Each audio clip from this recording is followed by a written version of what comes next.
Hi friends, welcome to today's video. Today's video is about understanding the concept of corporate actions and their impact in stock market.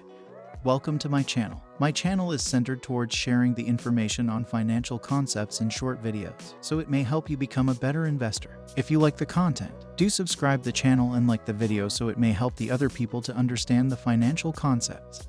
So, what is a corporate action? In simple language, it is the action taken by the board of directors of a publicly listed company. The action is then approved by its shareholders, and if approved, it brings material change to the company. Let's discuss more about the types of corporate actions. Typically, any company can initiate three types of corporate actions: mandatory, voluntary, and mandatory with options. Mandatory corporate action is a mandatory action taken by the company that has an effect on the entire company and the shareholders. Examples of mandatory corporate actions include stock splits, mergers and acquisitions, and issuing cash dividends.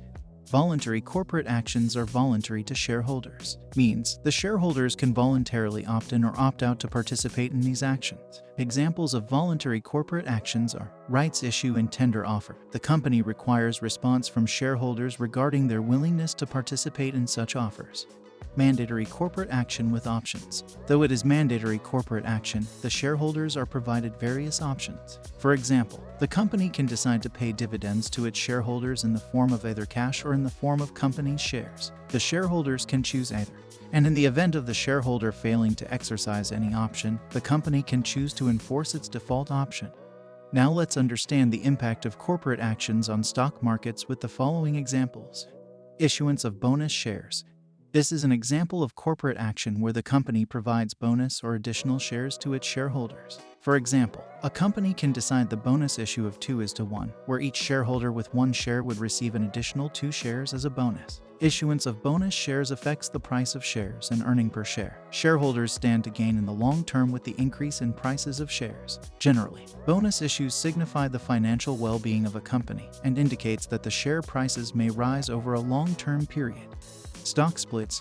This is another example of corporate action, where the company splits its existing stocks. For example, if a company with a face value of Rupee 10 per share announces a stock split of 1:1, it means that every existing share will be converted into 2 shares of Rupee 5 each. This corporate action is resorted to by the companies to increase its liquidity and make its shares more affordable to small investors. Dividends. This corporate action, decided during the annual general meeting, allows shareholders to get a regular income from the company. Companies share their profits with the shareholders through dividend payments, which are either a percentage of shares' face value or quoted as value per share. For example, if the face value of a company's share is Rupee 10 and it declares a dividend of Rupee 20 per share, then the dividend is 200%. Rights issue. This is a corporate action where a company offers its existing shareholders the chance to buy additional shares in proportion to their holdings at a discounted price. For example, a company can declare rights issue of 1:3, which means that 1 additional share can be purchased at a discounted price for every 3 existing shares. This corporate action allows the companies to raise money, though there is a corresponding fall in the price and earning of its shares. This brings us to the end of the video. Give a thumbs up if you liked the video and do subscribe to get a notification for upcoming videos. Goodbye and have a nice day.